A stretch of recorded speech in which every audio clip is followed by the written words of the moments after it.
One of the reasons why I think our customers love Pier 1 is we are their neighborhood store. With over 1,000 stores in US and Canada, it really allows our stores to be very close to the customer. But we know that the way she is shopping is different today. Our omni-channel initiative is called One Pier 1 and is all about changing our business to match the ever-evolving, changing customer. We want our customer to be able to shop when, where, and how she wants. Pier 1 is a very, very data-driven company. The goal really is how we can leverage that data and use it to have a better relationship with our customer.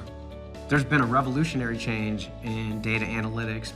It wasn't that long ago where you needed really big computers and really big servers to do big data. I was excited to be able to talk about the possibilities of Azure Machine Learning for predictive analytics. We were able to take the data that they have to be able to help them predict which product the customer might want to purchase next and invite her back to the brand for something that they know she'll love. With the Microsoft Cloud, we're able to quickly upload our data, ask the questions, get the insights, and then operationalize that data so that we can execute against it.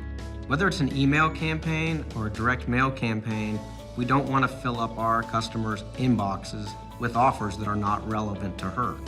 If we can target our message specifically to what speaks to her, specifically what are the items that she's most passionate about, that she really cares about, that she's shopping for, and target a message specifically for her, that allows us to create a more personal experience for the customer. Marketing is really, to me, a combination of data and art. So it's kind of the science and the art that makes marketing. As much as I can get better data to improve the science side, it makes the art side that much more impactful.